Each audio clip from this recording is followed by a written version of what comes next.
아직 지금 뭐 경찰이 수사를 한창 하고 있는 사건이라서 저희도 뭐 단정적으로 얘기할 수는 없습니다만 일단은 12살짜리 아이가 숨졌습니다. 온몸에 멍투성이었습니다. 자, 상황 좀 정리해 주시죠. 네, 인천시 남동구의 한 가정집에서 12살, 그러니까 초등학교 5학년 나이입니다. 남자아이가 숨졌는데요. 이 아이는 30대 아버지 그리고 40대 새어머니, 배다른 동생 2명과 함께 살고 있었습니다. 어제 오후 1시 44분쯤에요. 아이가 숨을 쉬지 않는다고 직접 119에 신고를 했습니다. 심정지 상태로 아이가 119 구급대에 의해서 심폐소생술을 받으면서 인근 병원으로 옮겨졌지만 결국 숨졌는데요. 그런데 아동학대 정황이 좀 나왔습니다. 숨진 아이의 몸에서요. 타박흔, 그러니까 외부 충격으로 인해서 생긴 상처로 추정되는 이 멍자국이 여러 개가 발견이 된 겁니다. 이 경찰은 이 아이 아버지와 어머니 등을 이 아동학대 치사 혐의로 긴급 체포를 했는데 이 부모는 경찰 조사에서 이 몸에 있는 멍에 대해서 아이가 자해를 해서 생긴 흔적이다. 초반에는 이렇게 주장을 한 바가 있습니다. 자, 아버지, 친아버지, 그리고 새어머니. 저희가 이제 이런 사건들을 왕왕 또 전해드리다 보니까 일단 뭔가 느낌은 다들 오실 거예요. 자, 두 번째 사건 체크포인트 짚어보죠. 자, 초기의 진술입니다. 온몸 멍들었는데 아이가 자해를 했다. 다발성 손상이라고 하죠. 그것을 봤기 때문에 경찰에 학대로 지금 신고가 된 거고 경찰에서는 그 부분을 조사를 해야 되는데 일단 부모의 최초 진술은 이 아이가 온몸에 멍이 있는 게 본인의 어떤 자해에 의한 상처다라고 지금 얘기를 하고 있습니다. 이 자해, 그래서 가행 행동 장애에 의한 상처가 지금 있는 것으로 얘기를 하고 있고 학대 관련해서는 지금 많이 부인하고 있는데 일단은 지금 단계에서 이 부검을 정밀하게 해봐야 되는 거고요. 다발성 이런 부분들이 어떻게 나왔는지 그 부분을 좀 확인해야 되는데 일단 이 사인 자체가 불명이기 때문에 이 부분은 정확하게 지금 확인이 안 되고 있는 그런 상황입니다. 때린 것 정도 일부는 시인하고 있는데 대다수 상처는 자신이 스스로 자해를 가한 것이다라고 얘기하고 있는 상황입니다. 처음에는 이제 아이가 야, 이 애 몸에 왜 이렇게 멍이 많아요? 그랬더니 아, 얘가 자해를 했어요. 라고 처음엔 진술했다가 이 시간이 지나면서 경찰이 계속 뭐 수사를 하다 보니까 일부 훈육 차원에서 좀 손을 댔다라고 했다는 건데요. 자, 그러면 일단 이 사람들의 그럼에도 불구하고 아이가 저 지경이 된 건 이 아이의 어떤 이 과잉 행동 장애에 따른 자해가 그래도 결정적이다라고 계속 주장을 굽히지 않고 있는 건데, 자, 승 의원님, 과잉 행동 장애 하면은 막 이렇게 막 합니까? 죽을 만큼? 저도 이 사건 굉장히 충격적이라서 주위에 있는 정신과 선생님들과 그다음에 주위에 있는 의사분들께 꽤나 많이 물었습니다. 사실 오전에도 제가 이 사건 때문에 뭐 말을 할 일이 있어서 이야기를 했는데 저희 이제 패널이 제일 안타까운 게 그 멍을 저희들이 바라볼 수는 없는 거죠. 그 멍을 정확히 보고 그 멍을 만약에 전문가와 같이 이야기를 했다면 시청자 여러분께 조금 더 정확한 의견을 드릴 수 있는데 그냥 우리가 일반적인 상식선에서 생각하면 자해라고 얘기할 때 과잉 행동 장애를 하면 이렇게 끓는 모습이 보입니다. 아이가 기억나시죠? 아이들이 막 싫으면 막 이렇게 몸에 끓듯이 그 흔적과 외부에서 충격하는 흔적은 다를 수 있는 것 같은데 저도 오기 전까지 부검이 1차 소견이 나온다는 걸 굉장히 좀 이렇게 심도 깊게 들여다봤는데 1차 부검의 소견으로는 사인이 불명이다 이렇게 나와 있었기 때문에 조금 이 부분은 조금 더 들여다봐야 된다. 제가 뭐 함부로 그 멍도 보지 않고 그냥 그 피해자의 그 어머님들이 하는 말씀, 부모님들이 하는 말씀을 또 곧이곧대로 믿을 수 없기 때문에 좀 다발성 손상이 확인됐다라는 사인 불명이라는 정도까지만 말씀드리겠습니다. 자, 그러면 여기서 중요한 거는 이웃들의 증언이겠죠. 과연 이 가정이 평소에 어떤 인상을 주변에 풍겼는지. 자, 이 주변 이웃분 한 분이 저희 사건반장에 직접 제보를 해주셨습니다. 잠깐 들어보시죠. 그 아이 며칠 전에 봤을 때도 그 나이라고는 생각을 못 했거든요. 작아가지고. 불과 며칠 전에 엘리베이터 앞에서 만났었는데 이제 아이가 그 엘리베이터를 눌렀는데 엄마한테 엄마 엘리베이터 왔다고 하는데 대꾸도 안 하고 그냥 계단으로 올라가더래요. 친엄마 아닌 것 같다. 적어도 친엄마는 아니고 뭐 친척이나 그렇게 되지 않을까 이런 정도로.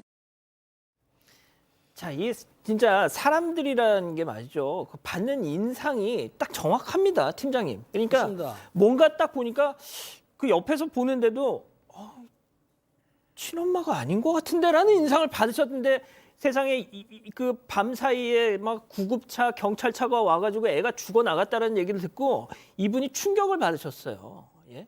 그렇습니다. 이 내용을 보게 되면 실제적으로 이 가족이 6개월 전 이사를 왔어요. 왔는데 아파트 저층에 살았어요. 그 공동현관 있죠. 그러니까 자주 이제 들어온 사람들 마주쳤는데 그 주민들 말 종합해 보면은 그 초등학생 아이가 엄마한테 어머니 불렀다는 거예요. 사실 엄마라고 부르는 게 정상인데 어머니라고 불렀고 극존칭했다는 거예요. 예. 하셨어요. 이런 식으로. 보통 애들이 반발을 하거든요. 예. 뭐 잘 된 건 아닌데 극존칭하기 때문에 이상하게 생각을 했었고 그런데 그 밑에 딸들은 극존칭을 안 했던 거예요. 그러니까 아무래도 문제가 있거나 생각을 했었던 거고요. 또 그리고 영하의 날씨에도 아이가 겉옷도 입지 않은 상태에서 밖에서 추위에 떨었다는 거예요. 그리고 꼭 자기가 못 들어가고 안에서 부모가 들어와라 할 때까지 기다렸다는 거 보니까 참 이대면 가슴이 아픕니다. 그리고 또 어떤 분들은 이렇게 뭐라고 말하냐면 그 딸들하고 남편이 놀아주는데 아들하고는 안 놀아주니까 아들이 없나? 즉 아들이 있는지를 모를 정도 했다고 보니까 아무래도 아들한테는 좀 소홀하게 대했고 딸들은 좀 자상하게 대한 모습. 그러니까 주변에서 이 내용을 다 알고 있는 거죠. 자, 박 변호사님. 네. 그런데 이 아이가 장기 결석자였대요. 학교에 오랫동안 안 나갔답니다. 이거 어떻게 된 사연이죠? 일단 지난해 11월 24일부터 한 10일간 학교에 출석을 하지 않았습니다. 근데 출석을 하지 않아도 예를 들어서 뭐 병이 있다든지 다른 어떤 뭐 가정 뭐가 있다 그러면 출석이 인정될 수가 있는데 아무런 이유 없이 그러니까 태만이나 뭐 가출 이런 것들로 해가지고 미인정 결석이 돼버린 겁니다. 그렇다면 이제 학교에서는 아이가 출석을 좀 시킬 수 있도록 학교에서 좀 해달라고 요청을 할 수가 있고요. 안 그러면 학업 중단이 될 수 있다라고 하는데 그런 얘기를 하니까 부모가 하는 말이 뭐 이런 거 신경 쓰지 마라. 우리 필리핀 유학을 준비하고 있기 때문에 집에서 가르치는 홈스쿨링 하고 있다라고 하면서 장기 결석이 계속적으로 반복된 것입니다. 제가 승희 의원님께 마지막에 좀 여쭤볼게요. 아니 그러면은 직접 그 학교든 뭐든 이렇게 집에 찾아가서 눈으로 직접 확인을 해봤어야 될 거 아니에요. 네, 그런데 가정 방문이 없었습니다. 이 부분에 대해서 이 관할 교육청은요, 일단 아이의 소재가 불명인 것이 아니고 또 해외 출국을 할 거니까 이 출석을 독려할 필요가 없어서 이제 매뉴얼대로 가정 방문 대상에서는 제외했다고 밝혔습니다. 한 보도에서 좀 더 자세한 설명이 있습니다. 일단 이 부모가 교사를 만나길 거부했고요. 말씀드렸듯이 아이 소재가 파악됐기 때문에 함부로 가정 방문을 할 수 없었다는 겁니다. 만일 가정 방문을 막무가내로 했다가 주거 침입 으로 오히려 경찰에 신고가 될 수도 있어서 조심스러운 부분이라고 전했습니다. 예. 요즘엔 가정 방문도 주거 침입으로 또 몰릴 수가 있군요. 팀장님, 이제 앞으로 좀 어떻게 조사를 해야 되는 거예요? 경찰에서 긴급 체포를 했습니다. 하면 48시간의 영장을 치는데 물론 부모들의 휴대폰을 납수를 해가지고 휴대폰을 디지털 포렌식하게 되면은 사진이라든가 그 대화 내용이 모두 나올 수가 있어요. 이것도 증거가 되기 때문에 조사를 할 방침이고요.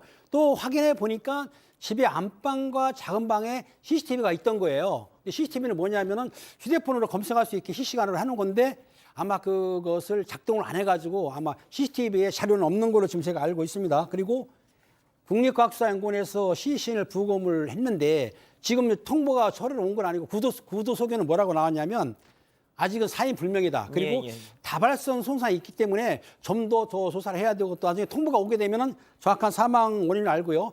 나머지 예. 두 딸 있지 않습니까? 그건 이제 아마 그 분리 조치를 했다고 합니다. 그렇군요. 자, 승희 의원님. 일단 아이가 자해를 해서 온 몸에 멍이 들었다고 뭐 저자들의 주장대로 뭐 그렇다고 치죠. 자, 그런데 학교를 안 보냈잖아요. 그럼 집에 있었을 거 아닙니까? 자기들 눈앞에 있었을 거 아닙니까? 그럼 아이가 막 이렇게 자해를 하면 자기들이 말렸어야죠. 과잉 행동 장애가 있는 그 부모님들을 제가 만나보면 아이가 자기 몸을 자해를 하니까 손을 이렇게 굉장히 장갑을 끼게끔 하거나 그 자해를 할 때 어떤 형태이든지 아이를 달래는 모습이지 아이가 그렇게 계속 멍이 남아있는 상황은 아니에요. 이 사건을 제가 조금 더 시청자 여러분 좀 쉽게 말씀드리면 이게 아이가 소방에 119에 전화를 하고 119에 전화하면 그 소방의 입장에서는 아이의 몸을 보고 뭔가 아동학대의 정황이 있으면 공동대응이라고 해서 112에 신고합니다. 112에 신고해서 이 상황이 어떤 상황이냐 그렇게 해서 지금 아동학대 치사 쪽으로 갔는데 제가 그 아동정책조정위원이라서 위기 아동 가정에 대해서 두 가지를 저희 저희들이 집어넣습니다. 하나는 결석이 인정되는 것, 즉 엄마가 허가를 받고 어디에 뭐 체험학습을 간다, 이거는 괜찮은데 이게 미결석 인정 아동이었다고요. 그렇게 해서 미결석 인정 아동이 나오면 위기 가정으로 분류합니다. 그래서 변호사님 말씀 주신 대로 관리를 했고요. 관리를 하는데 그 부모가 찾아왔다 그랬잖아요. 찾아오면서 아까 이야기했던 게 나는 외국으로 유학 가겠다. 그다음에 홈스쿨링. 이 홈스쿨링도 그냥 되는 게 아니라 명칭이 있어야 됩니다. 명칭 있는 홈스쿨링. 그리고 질병이 있는 경우는 예외적으로 이렇게 경찰에게 요청하지 않는데 혹시나 아까 선생님이 주거 침입죄라고 말을 했는데 저희 아동학대법을 개정을 해가지고 이런 아동학대의 정황이 있으면 아동학대 공무원과 같이 그 문을 시정하고 들어갈 수 있는 조치도 만들었으니까요. 첫 번째도 두 번째도 세 번째도 아이의 생명이 그 어떤 것보다 중요하니까요. 이 사건은 아직은 모르지만 혹시 다른 사건에서 초등학교 선생님들이 계시면 적극적으로 보건복지부에 이야기해서 아이의 생명을 조금이라도 빨리 구할 수 있는 환경이 어떤지 살펴야 한다는 말씀드리겠습니다. 그 앞서 제가 통화를 직접 했거든요. 이웃 주민분 제보를 해주신 분하고 그분에 따르면 이 계모 정말 당장 내일 출산해도 이상할 게 하나도 없을 만큼 지금 만삭의 상태라고 합니다. 그 상태에서 자신의 양아들이 이렇게 된 거죠. 아직 안 끝났습니다. 이거 눌러주세요.